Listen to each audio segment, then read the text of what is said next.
Christian scripture, we are told we will know a tree by its fruits. And what I can look at in my own life is I am more alive, I am more present in my body, I can show up better for the people in my life, I can show up better for my faith community. And now suddenly I have so much more energy, both in a literal physical way and in a spiritual way. But the invitation really is into curiosity and to understand, hey, there's a new kind of person in this world, or a new to me kind of person in this world. What is their experience? What led them here? Can we set aside the fear to let curiosity lead the way? It's hard just because we don't have examples of it. We don't have role models for getting curious and getting vulnerable. It gets really hard. And the hardest is doing it the first couple times. It really is essential for how we come together as community. Welcome to Live Well, Be Wise, the podcast that deepens the well-being conversation, finding the gold in your stories of hardship and the connection to wise action and lived wellness. We are your hosts, Dorinda Carlson and Kari Lyons-Price. In today's episode, we hear from Zoe Jaspers, a young man not only willing, but eager to have this very real, vulnerable, and honest conversation about a topic that we're all hearing about today. Zoe is Christian, and he is transgender. In a time where these two identities often stand divided, Zoe shows us a way to see them united. He shares how his journey began at 17 years old, how he's being called deep into Christian ministry and service, and what his gender journey looks like today. Here on the podcast, in Divisive Times, we aim to widen the zone of understanding and shared human experience, one story at a time.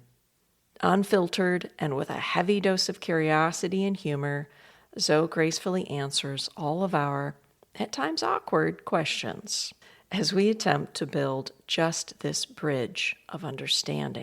We invite you to listen to the end, to suspend your judgment, bias, to simply be curious, opening your mind and heart to hear of one man's lived experience on faith and gender. Please welcome Zoe Jaspers. We're excited to have you here. Tell us, where would you like to start? I guess just a broad introduction. Like you said, my name is Zoe Jaspers. I use he and they pronouns, and I work out at the Sunny Slope Church in the intersection of justice and anti-racism ministries, just talking with folks about why these issues broadly matter to all of us and how they can bring us deeper into community together. Because it's not just one party being harmed, it's two parties being broken relationship. And it's about how can we learn to love one another better and get curious about each other's experiences before we give in to the impulse to be afraid of folks different than us. That sounds like really big work. It is, but it also leads to really beautiful conversations and really vulnerable conversations of folks, growing and coming to understand one another better and really getting vulnerable with what it means to be people and what it means to grow together. So take us back to, was there a time in your life when you kind of had the spark of doing this work or being the person you are now in the world? A lot of it, in hindsight now, seems inevitable, but if you asked me 10 years ago, would I be here? I would be like, what are you talking about?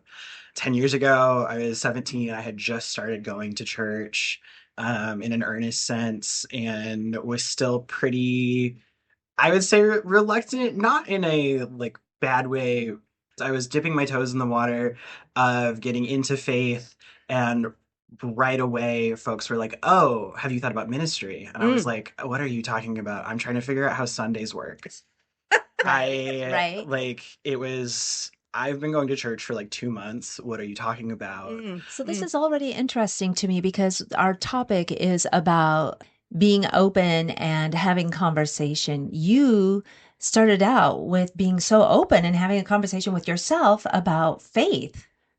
Yeah, and it was just, so much of it was just kind of where it's well, we're going to see where this journey goes, but I'm going to trust. I keep being invited into community. It was very foreign to me in that way, because I didn't, I grew up being Christmas Eve church family. Okay, right. Yep. And so I say, like, I grew up pretty culturally Christian, but I didn't grow up in the faith in the Hmm. sense of didn't go to church, didn't have Sunday school, stuff like that, but started wandering in and taking some pretty, I'd say, cautious steps in high school. Was there something going on at that? Like, what?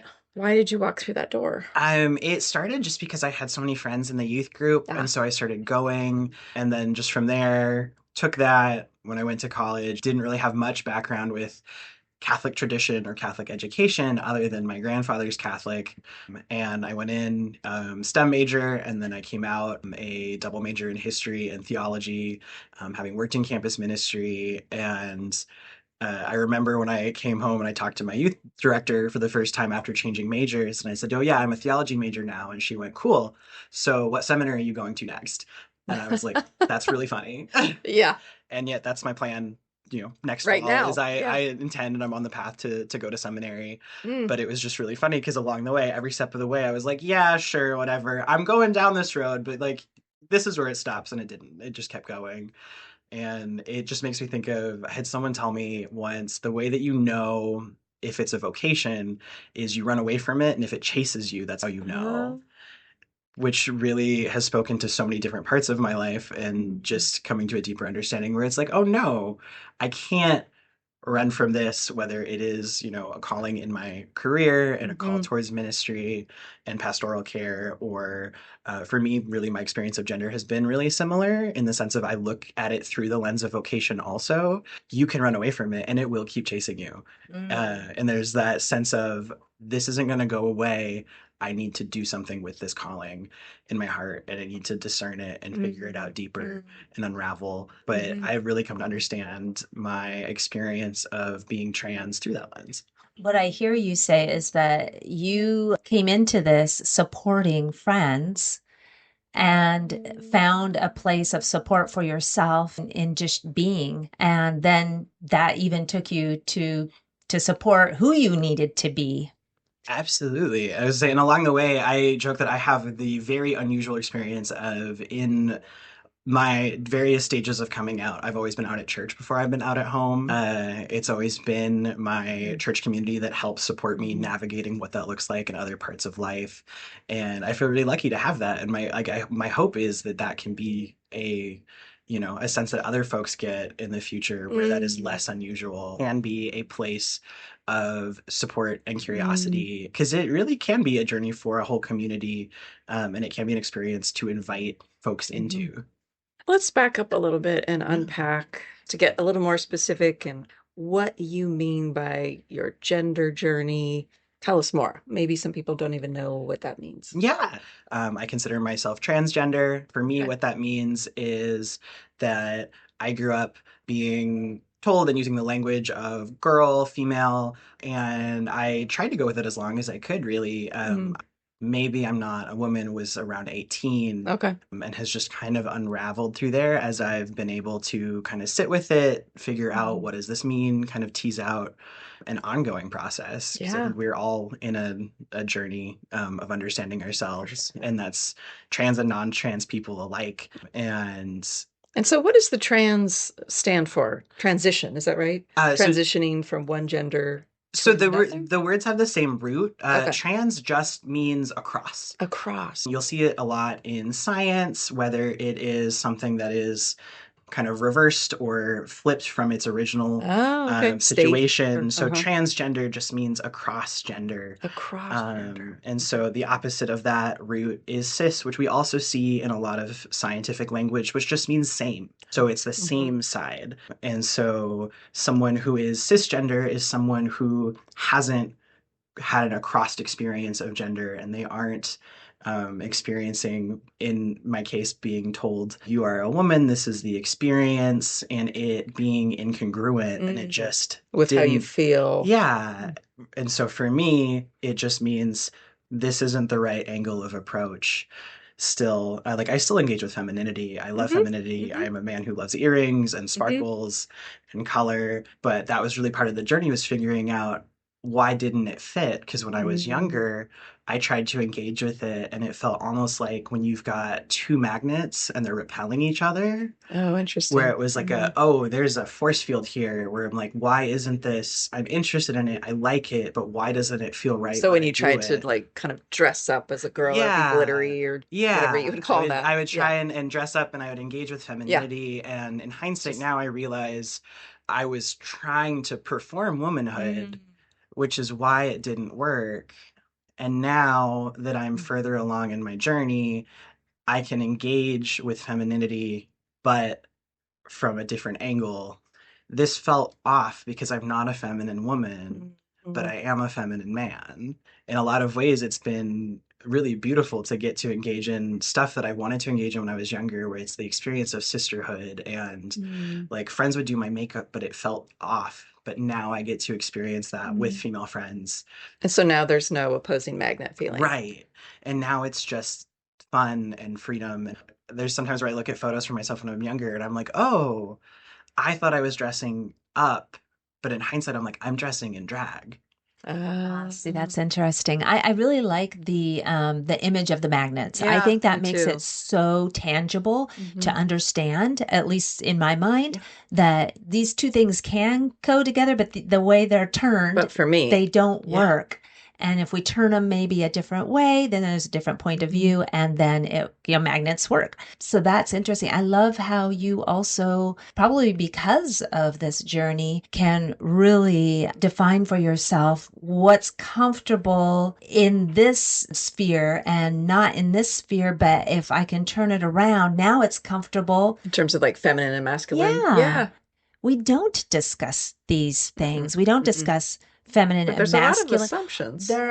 There's a lot of assumptions. Well, yeah, it's all assumptions. You're female, so you do XYZ, Mhm, you're male. I mean, mhm. that's kind of the standard. I think it's changed over the last 20 years. And there's more language around it, and there's more perhaps fluidity around it. But yeah, it's so strict and Mhm. defined. And I like that you were able to suss out what works. But it Yeah. also sounded like you felt more comfortable to come out as to who you truly were at church first.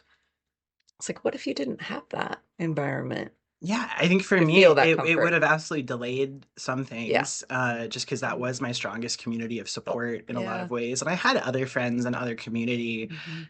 but it was so central to me, not just in the development of, where I'm going in my gender experience and my understanding of that, but also my faith. And to me, I realized like they are really intertwined, and I Mm. can't really separate them, because so much of it was prayerful discernment and Mm. understanding, what does this mean for me? Where am I being Yeah. called? Yeah. And it, a journey that I did not Mhm. undergo alone. It was in prayer and in figuring out, what does this look like as part of creation, and what do I understand creation to look like, and what Mm. does creation look like where I am a part of it, Yeah. not as a Right. bug but as a feature. How do I fit in Yeah. and feel comfort and support and safety? Oh, I love that phrase, prayerful discernment. I'm glad you brought that question up because I feel that that is a rarity to have these discussions and comfort level Mm. in a religious group. I would have to say, because we are in a small town, I think there's oftentimes rigidity. And from what I understand from Mhm. my religious neighbors, they are, I don't want to say against, but they have these beliefs about certain Well, and people. they hear directly from their churches sometimes. Hmm. True. What one of the things I hear, and I love, Dorinda, that you're bringing up kind of what we're hearing from our neighbors, because we hope that this is a real community discussion and potentially a bridge for understanding. A lot of people, I think, would say, and I've heard them say, why or how did you decide? I mean, you've talked a little bit about when you first started feeling different and looking back, how you noticed all these things. All of us at young ages were influenced by trend, by fleeting thoughts, emotions, what our friends are doing, the world at large. And so, how did you know that at your core, you needed to make this change for yourself around gender? I mean, so much of it was an ongoing process, is an ongoing process, Hmm. just because we are never fully complete, fully finished beings. And I think that that is one of the great joys I have in my journey is getting to be a very tangible example of the ongoing creation that all of us go through. Like Mm. Genesis is still alive in all of us as we are Mhm. in relationship with one another and learn from one another and get curious. And it is ongoing in our bodies, in all of us. It's just a Mhm. little more explicit in mine. Right. It's more And visible. yeah, Yeah. and that it becomes an opportunity to get to invite folks in to get Yeah. curious about, what does this look like and what does it look like Hmm. for all of creation? Hmm. And for me, it really starts in just continuing to sit with it and figuring out what feels right. Question that I give a lot of folks when they are trying to figure out, like, where am I, is asking, what is it that makes you feel most alive? What makes you feel more present? What makes you feel in your body? And for me, it was just a lot of little steps, a lot of figuring out, and it's also a lot of faith. There's a Mm. whole lot of jumps that you make that are acts of faith in their own right. And it's acts of Mm. trust in the future and trust in the process. And for me, truthfully, I was unsure about, I've been on testosterone for 2 years now. And looking back, it is just such a joy to see the experience and to realize that I would say I was neutral curious going into the process. And then I was like, all right, I don't know about this, but I am going to talk to my doctor. And I said, I've been feeling this way. I think I'm interested in it. How can we start? And I worked with my doctor to start slow. And then from the moment I was on it, it was this click of this mental clarity of like, this is what I needed. Wow. This is what it was supposed to be. And a lot of it, there is a lot of mystery to it. And I think that's what scares a lot of people, Yeah. understandably. But that's also, I think, the beauty of it is I see so much of it in not even just in parallel with my faith, but as an example. As I said, it's a lot of prayerful discernment going into it. Where do I go with this? Mm. Or change has already happened internally, externally, and I go, okay, how do I describe this now? What language do I use? And to be able to go through that and say, I'm going to put trust in God and this act of co creation, and I'm being led this way, I'm being called this way, and I'm going to trust as I get to see my own body go through creation. In many ways, a renewal, in unintended, like, health things improved taking it. I have better Yeah. joint health after some Mm. joint conditions I've had, Hmm. and just little things with my body that almost in like a secondary confirmation of, oh yeah, we needed this in ways that are completely even unrelated to gender. It just works with my body and my body Interesting. works better Yeah. here. My And body works and better there's a here. mystery of it where in some sense of that mental clarity, and like I have less brain fog and I Mm. am more present It in sounds my like you're body. describing me, and I think my tag is menopausal. Also, testosterone makes me feel better. This is Yeah, so and interesting.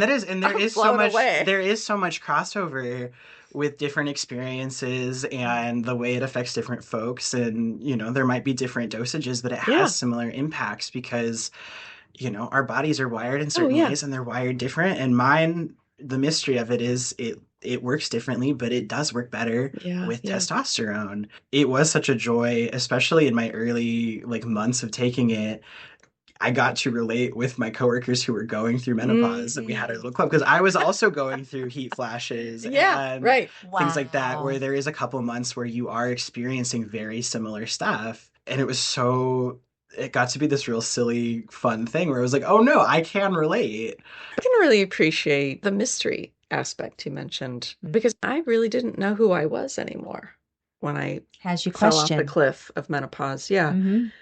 And I was like, wow, I don't know where this is going either. Yeah, And I have felt comfortable in my own skin my whole life. And kind of this terrifying, mysterious, curious intersection. yeah, It's interesting what I hear you saying and the way I think of it, and this worked for me. Like, I've really had to have practices and this continual conversation in my body and yeah, ways to check in every moment, every day. Like, how do I feel now? Is this kind of where I want to be heading? Is this feeling in line? With those magnets attractive and feeling with positive polarity as opposed to pushing away. But of course, there's the leap of faith too. It's like, well, this is what my doctors say, or the world at large says might help. So we just try. And a lot of it is just sometimes having the faith of you can get so far with checking in with, in my case, in with like checking in with my body image. Mm-hmm. And I had thought that so much of my body image issues were related to my weight. And that wasn't Mm-hmm. not true, but that wasn't the full story. I think it was really necessary for me to go through to be able to set myself up to then decide, no, there's more to this. But it does get so tangled up, and Mm-hmm. we don't always know where things are. And sometimes we do have to take a jump, and it is scary, and it's scary to those around us. But also, to put it in my framework, I think of it through in Christian scripture, we are told we will know a tree by its fruits. And what I can look at in my own life is I am more alive. I am more present in my body. I can show up better for the people in my life. I can show up better for my faith community because I am present. I can do Mm-hmm. better And those are the fruits. check-ins. And Mm-hmm. yeah, that is the fruits of, I can love better. Mm-hmm. I can be loved better. I can better understand where I am and where I need to do extra work because now my brain is quieter, my body is quieter. I can rest better in the sense of it felt like when I started the medical stage of my transition felt like taking a deep breath for the first time in a long time Mm-hmm. where you don't realize Mm-hmm. that you are holding your breath or you don't realize that you're only Mm-hmm. half breathing and now suddenly I have so much more energy both in a literal physical way and in Mm-hmm. a spiritual way. It opens up so many doors and it is kind of it is a product of having to take that leap, just kind of realizing time will happen regardless.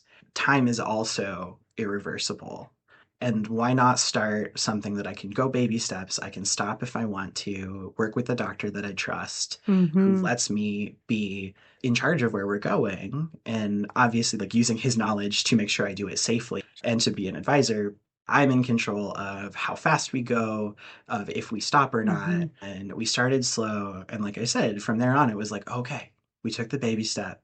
This is really good. Now we can keep going. Mm-hmm. It sounds like you're really, in the most beautiful sense, describing this process we talk about on the podcast called learning to live well. Yeah. We call this live well, be wise for a reason, which is what is that process of learning and how does our learning and growth impact our ability to live a good life? And that just feels exactly what you're talking about. Yeah. I've always put it in the language of becoming. And it Becoming. is, I like we are that. all in the process of And this becoming. is true, all of us. Yeah. It's All like of a us. chrysalis. Exactly. And we all are. And like I said, mine is a little more tangible, but I think the Mm, beauty of it is that gives me an opportunity to have conversations with folks, especially folks who aren't trans, about what their becoming looks like. Because it's yeah. not the same for everyone, but everyone is going through it. Mm-hmm, mm-hmm. And in a lot of ways, that's how I've come to see a spiritual role for trans folks who, have a different kind of insight into that experience.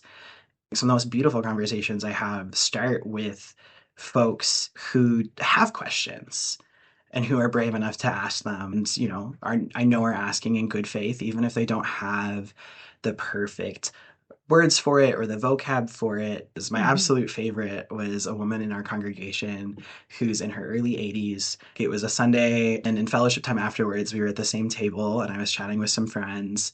And I have these earrings that I had made out of my old testosterone bottles because I think it's fun. And like I said, I love earrings. And what this would have told me is they're also a conversation started, an invitation into curiosity. And she paused and she asked, because I had been talking to the friend next to me about it had been the first time I'd preached since I had started testosterone and since my voice had started Mm. dropping. And it was about 3 sentences into the sermon. And I was like, if this is where my first voice crack happens, I'm going to be so mad. And it didn't. It was fine. But I was joking to a friend about it, and she overheard that. And she goes, "Oh, what you're joking about is that also what I'm seeing on your earrings?" And so I took it off, and we were looking at it, and I let her Mm-hmm. look at the bottle, and she's asking me questions like, "How often do you have to do this?" She's like, "My diabetic friends have to inject insulin every day. Do you have to take an injection every day?" But it was just getting to have this conversation, and then, down the line find out, oh, I'm into knitting, and then now she saves me a seat at the knitting guilds. But it really started with just her asking an honest and vulnerable question. It's vulnerable talking about stuff that we don't know. But it's about making space for these conversations where folks can ask questions honestly, because I get it. There is a lot of unknowns and it is really different. And to a lot of folks, it's not that we are new, but we are talked about a lot more. We have a lot more access to information now. And so folks who might not have been introduced to the fact that we exist, it is really new. And that can seem like a threat And to we being what, trans yeah, people. and it can seem like a threat to, we think we have a stable understanding of the world, and then something really new comes in, and it can be hard to mesh that, and defenses want to go up. But the invitation really is into curiosity and to understand, hey, there's a new kind of person in this world, or a new to me kind of person in this world. What is their experience? What led them here? And if we take the chance to get curious about that and to talk about that and recognize the vulnerability on both sides of that. Let me just pause you right there. And it kind of takes me, you're answering the question, so I'm going to ask the question now. How do you think we can meet at the same table when we have different values and beliefs? I think a lot of it starts with how can we disarm some of the fear that's being played upon, because there's a lot of real anxieties, which I say real in the sense of they're real questions that folks have, and I get why folks have some of these anxieties, especially with understanding of what their understanding of the world might be versus what they're being introduced to. Well, not to mention that the root of most fear is just that change is scary. It is. Differences. Yeah. Differences When are I scary. look You're out and different. exactly. That's scary. Yeah. And on some level, we feel a little threatened because we don't have a template in our mind for like where you fit or where this new thing fits. Yeah, and so much of it just comes down to understanding, first of all, like anyone else, there's going to be a bunch of different ways that folks are trans folks, and they're going to be all different kinds of people. Right. And, we get an understanding of, oh, this kind of person necessarily is XYZ. But the reality is, there's all kinds of folks. I know folks that are blue collar workers. I know folks who are more on like the office end of things, and just all different walks of life. I think a lot of it comes down to, can we set aside the fear to let curiosity lead the way? Because to a degree, there is some side taking that has to happen, because there are people who are being hurt systemically and in a very real physical way. Right. I have friends that have undergone physical assault. I have friends who have been attacked in the community, who have been attacked elsewhere in the state. I have friends who have lost housing over it for discrimination, folks where it has become a very real question in their jobs. I've been questioned in my work. I did a year as a volunteer faculty member through a year service program, and I had parents calling the school just for me being in the classroom as a substitute, just being me, and how terminology around my name went. And parents saw that as so threatening to not to learn more, but to demand why I was in the classroom at all. And that's where it gets really tragic, right? Yeah. And the divisiveness gets deeper. The chasm between the sides gets deeper when there's no questions. Exactly. And No so, conversation. yeah, there are people that need to be protected from harm. And that doesn't mean that we can't have these conversations to understand what the root of this fear is. Right. Because the reality is that this fear is being played up. And it is being taken advantage of, because these are real anxieties that folks have and real questions that folks have. And instead of creating a space where folks can be curious and be vulnerable in that curiosity, because it is really vulnerable to say, hey, I don't understand something and I need to know more. It is. Oh my gosh. That is an extremely vulnerable place to be, And where do we do especially that? public. We as a society make it so hard to not know something. But also, you're not going to know what you don't know, and you're not going to learn unless you're given a space to talk about it. And you create that space. Because you're so authentic, it allows or gives them permission to be authentic, to ask these questions. Yeah. So what are your office hours? Right? I was gonna say I'm a bit of an insomniac. My office hours can be whenever. Oh dear. We need some healthy boundaries though. I know. I have a flexible schedule. We'll say Okay, that. okay. But it sounds like that's what you've offered at your church. Definitely. I think that that's something that I'm called to, and I recognize that it's not a degree that all folks feel comfortable sharing their own experiences. But because that's not everyone's comfort, I really feel called that someone has to Yeah. be willing to talk to folks. Because otherwise, like I said, how can we expect folks to know Mm. what they don't know? And I think it really became clear to me with interaction with one of my friends and underclassmen in college. When I was at Gonzaga, I was in the honors program, and they had a course where once a week the entire freshman cohort would take this class where we would talk about different identities of folks and marginalized identities of folks, and just understand, what does that experience look like? What does it look like in Spokane? And the day of the class that we're talking about trans issues, one of my freshmen comes into our hangout space, and he just kind of flumps onto the couch, and he's like, "Oh, great. This is the topic tonight. Guess I'm not talking." And I was like, that is not the friend that I know. There's something going on here. What's the deal with this? He kind of sighs and says, every time we have these conversations and I'm told that I say the wrong thing and I'm made to feel stupid and I don't want to talk. You feel shut down. Yeah, yeah. He's like, I'm not allowed to be a part of this conversation, so why would I want to be a part? Why do I want to be here? And I was like, hey, that's really real. Fair. And I'm going to tell you, I don't care if you have the right words. What I do care about is that you care about trying and you care about learning. And so, like, I want you to be able to ask me questions in good faith. And I know if you're going to ask me a bad faith question, I'm going to call you on your BS. And if you ask a question that crosses a line or is inappropriate, I'm going to tell you that, but I'm going to tell you that lovingly. And I'm going to help you, like, understand. And he was like, okay. And then that night we get to class, he comes in, definitely still a little nervous, but willing to participate. He's sitting up, his arms are no longer crossed, and he participated in conversation. And I was like, oh, okay. I'm grateful for him for being honest, because that taught me. And that gave me clarity about, oh, this is how we have a way forward in these conversations. Yeah. Is I'm not going to tolerate folks who are coming to the table with a conclusion about me already, because I know who I am and I know my journey and I know the way that it is, and I know that this is where I need to be. But I want to be able to bring folks along with that, and I want to be able to let folks get curious about that, and kind of realizing that, if I really do believe that change happens in relationship, I also have to be willing to engage, because I can't expect folks to encounter people like me to get curious and to get vulnerable if I also don't give them my own vulnerability to be able to be in relationship and asked. Yeah, we have to meet with the same sort of energy or intention or openness, curiosity. So I'm curious. Yeah. Was that a turning point for you? I mean, that sounds like that was something big.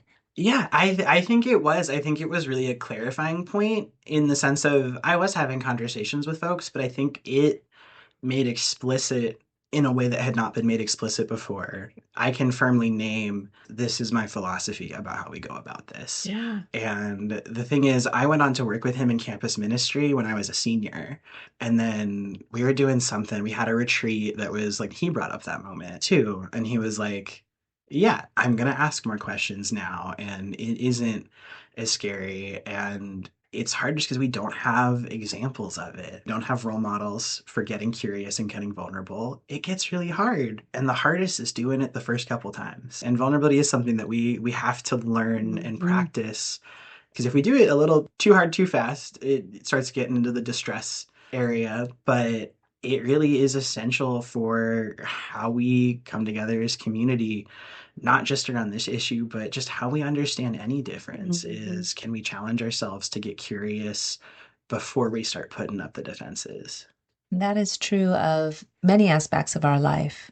Whatever we're going through, challenges are helping, assisting, supporting others in their challenges, is having that one slight pause to go, okay, I'm going to be open minded to this interaction and have space for allowance. Oftentimes, we have this language today where, like, well, they triggered me, or what's Mm. happening in the world, or what that person said, it doesn't align with me. And then in that moment, we quickly decide to close. The door just shuts, and we just want to get away from that situation or that news or that person or whatever it is. I would say it takes some wisdom. It takes a strong experience, as you shared. It takes an event, something strong to help us see that there's actually a choice there. There's a moment of choice to decide, can I pause and stay more open? Like, oh, hang on a minute. Let's just see what happens if I listen a little, or if I suspend my own bias and judgment. I notice it's there and listen, and decide that curiosity is a place that I can be, even if it only lasts a few minutes. And then you leave that conversation or that place or that moment, you're like, no, I still feel strongly this way. It's like, yeah, but there's that opportunity to grow that space, and I think all of us probably could use more experience in that department. But there's definitely two burning questions I have here. I feel like it's unavoidable in the culture at large, and this is coming through from a lot of people I talk to. And a lot of people think it's a strange marriage to have Christianity and trans be together. So would you talk about, and also explicitly, because we hear a lot of Christian voices and churches that preach openly against trans people. How do you join those two things? I think on a surface level, it is really odd. And I think I described to my mom also does not practice anymore. And my mom is very confused about how her rebellious queer rainbow child is not only the church child, but a church employee on a clergy track. The way that I said it to her is, if you need evidence that the divine has a sense of humor, I'm right here. It is a strange and often weird path to walk, but I also, there's a beauty to it, and I feel really called to those liminalities. Yeah. Of getting to be on both the fringes of the church and the fringes of the queer community, in the sense that I am really in with it, but also there is an understandable mistrust because of the amount of harm that has come to the queer community because of churches. And getting to be in this liminality, challenging both communities, and amazing how much, folks who maybe don't have the desire to go to church anymore, but just knowing that there are churches that are having these conversations is healing for folks. Yeah. And, the deeper I've gone with theology, the more where I'm like, oh, well, this makes sense. There are so many parallels in the theology and in the tradition as there is to the trans experience, in which, in a lot of ways, it is a living example of resurrection. And Christianity is a tradition centered on the idea of resurrection. All you have to do is look at before and after pictures of someone's transition to see it, where the before picture so often, especially folks who come out and transition as adults, who have been living with this burden for so long, you'll see some of the saddest looking people. And then in the after picture, you see the life return to someone's eyes, in which they are alive again. They are renewed, they are refilled, and they have that life in them again. And that is a living example of resurrection. We know a tree by its fruits, and that life and that joy returning is that good fruit. And likewise, we see the rotten fruit and ignoring it, and we see depression, we see spiritual death. In a lot of cases, we see literal death. Suicide. Yeah. And that, to me, that's the rotten fruit. And so we know there's something here in this person's lived experience, and there is good fruit here. So how can we understand it? And even looking to scripture, there is so much beauty in understanding our experience through it, where we don't always know where to see it.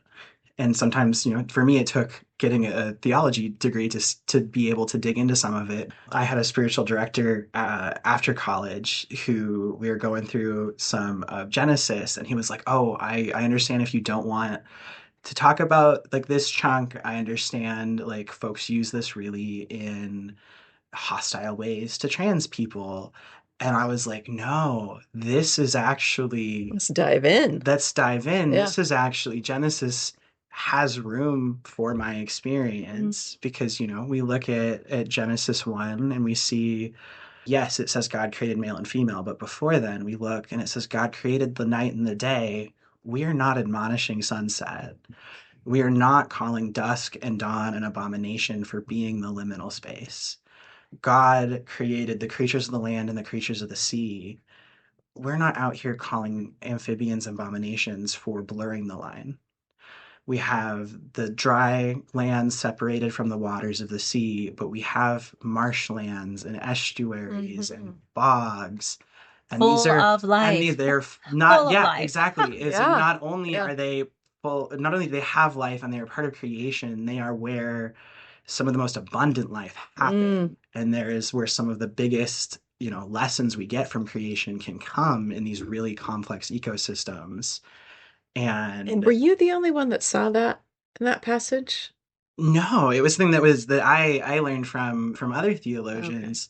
It is described in a binary, but it's a poetic binary, not a literal one. So why, if all of these are poetic binaries but not literal, why would we assume male and female are, both in a biological and in a broader social sense? There are folks, both in a biological sense, there are folks who blur the lines, and our understanding of that expands every day as we get more understandings of what it means to be intersex. And I've come to understand myself as intersex. What does that mean So exactly? intersex is folks who have sex expressions that aren't strictly what we define as the standard for female or the standard for male, and so that can look a lot of different ways. Folks who have sex characteristics that don't neatly fit into one Gotcha. box or the other. We are a very real part of creation, and by extension, there's going to be folks that blur the lines in different ways. Right. And in a lot of ways, there is question of, can we fall under the same umbrella? And just understanding of, oh, there is a whole spectrum of folks here, and that is not something to be feared, but something to celebrate in the same way that we celebrate the curiosity that is the rest of creation. There's a quote from Julian K. Jarboe that is, God made me transsexual for the same reason God made wheat but not bread and grapes but not wine, so that we might have hand in the divine act of creation. We look at communion and we uplift bread and wine as the body and blood of Christ. Yeah. But those had to go through a process. One of the most beautiful parts, I think, of the Catholic Mass, the priest will lift up the bread and say, fruit of the earth and work of human hands, may you come for us, our spiritual food. And then lifts up the wine and says, fruit of the vine and work of human hands, may you become for us our spiritual drink. And it's this idea of God puts the spark of creation in the seed of the wheat and of the grape. And then it's But up to us. but then we have to Yeah. cultivate it in collaboration, and we are cultivating them, we are caring for them, and then we put them through this transformative creative process. And that is also a lens that I view my transition through, of I've been given the root spark of life, and I'm being called to transform it in a very physical way. And then in that, I get to offer that experience and that product back to God in gratefulness, in gratitude, and in blessing, to then be used in service of that creation. And it has led to so many beautiful conversations with folks of, what is it that makes you most alive? What is it? What are you performing versus what is who you are? And if there's something you're performing, what does the underlying authenticity look like? And to me, I really see that as the blessing that I get to have in sharing my experience with folks. And I'm guessing that you wouldn't have this spark if you were still in the world as a woman. I really don't think so, because so much, not only that, but I think even without, like, some of it came along the way before the medical aspects of my transition, but I really do see starting testosterone as being such a gelling moment. And so I don't think even I wouldn't have this great a spark without that step. Yeah. But even before that, it was so much uncertainty, so much just physical discomfort in my body that I didn't even realize. So much of the discomfort I only realized once it was gone. Yeah. Because when that's the water you're swimming in, you don't necessarily recognize This it. is normal, is what Exactly. you don't know other. Yeah, I knew there was Yeah. some discomfort. And it was only after I started testosterone where I was like, oh, wow. I was dealing with exponentially more discomfort than I was even consciously aware of. Also, though, a precursor to that was that your sense of self wanted to make a transition to be a man. Is that true? Sort of. I actually Okay. didn't really start understanding myself as a man until after I started testosterone. I Okay. had identified Gotcha. as non-binary, Mm-hmm. as someone who didn't really fit either male or female. Gotcha. Part of that exploration was letting myself explore Yeah. starting testosterone. And then it was only once I started and once it clicked that it felt like, oh, I'd reached a new level of understanding. I am a man. I understand myself in this way, and So the physical experience really led in some ways it has more been than the mental. it's a back and forth. Yeah. In some ways it is, you know, in any given time we use the best language we can to describe Sure. something, and then that's going to evolve over time. And I think that's something that can confuse a lot of folks too, is it's like, well, you said this and now you say this. We're Right. all Who are you we exactly? are all Yep. still learning always. And Life is an experience. exactly. And it's just so much of the better we come to understand ourselves, the better we can use language to more precisely articulate it. But also early on, it's kind of it's a honing process For where sure. like you get to the right neighborhood, and then from the right neighborhood you get to the right street. And sometimes you go, oh, maybe this isn't the way it's gone, but I've learned some lessons and we're going to go a different direction. And what it really is just giving folks the space to understand, where am I? Who am I? Who am I called to be? So the ultimate honing, and I think of it as a distillation or a crystallization process as well, is this wisdom process that we like to talk about. So taking those growth and learning waypoints, moments, fruits of your life, and saying, oh, I've really polished this gem to the point where it shines.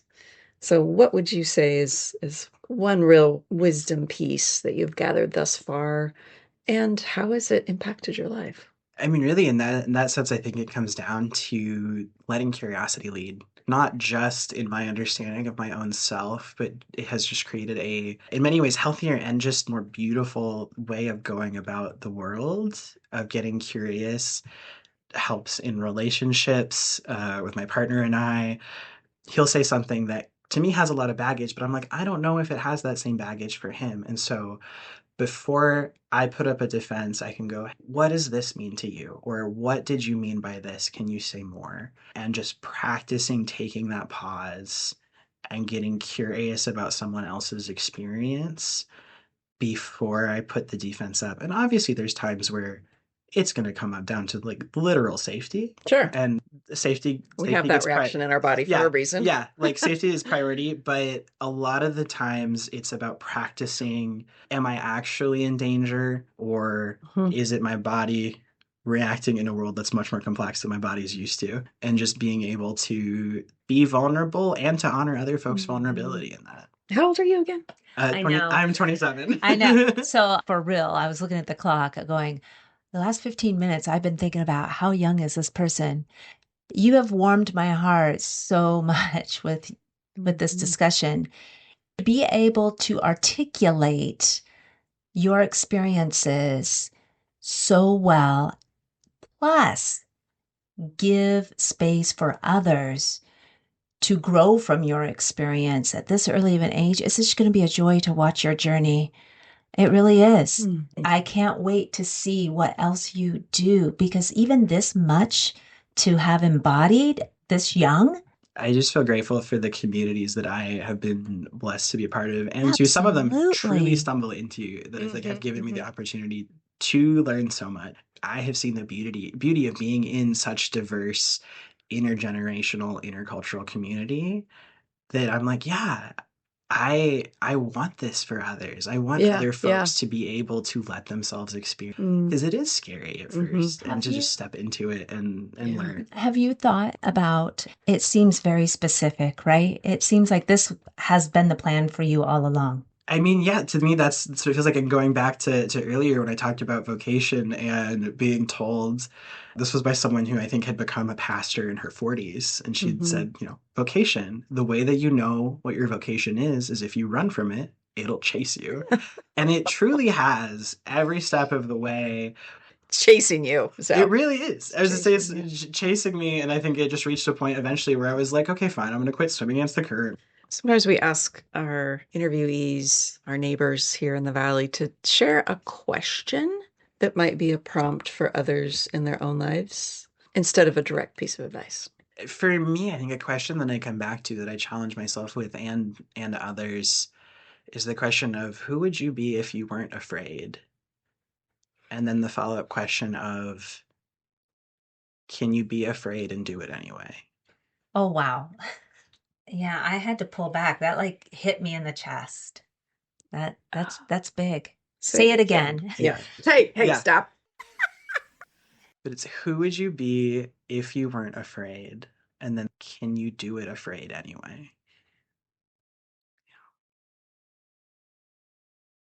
Can we see the fear and step over it? Yeah. I almost see it as like a visual hurdle. Yeah. And it's that idea of, being bravery is not being without fear. No. It is having the fear and doing it anyway. And still going forward. And it's, can you, you can be scared. That is allowed. The question is, can you do it scared? Thank you so much. This has been so fulfilling on many, many levels. And I think the one thing that I kind of wish I could end this beautiful conversation with, and join us every Tuesday to chat around a table.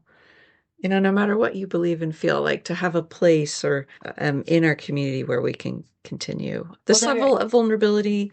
There is a place. I mean, I'm not our weekly preacher, No. but I do preach on occasion at the Sunny Slope Church, or I was to say I preach in other areas in town, and I'm also active with the Interfaith Justice Coalition, which is a group of folks of all different traditions, not just different Christian denominations, folks of different beliefs, and we also have a community we describe as people of conscience, so they aren't with a typical faith community. Do either one of those communities have times, dates they get together routinely? Yes. So the Sunny Slope Church gathers every Sunday at 10:30 a.m.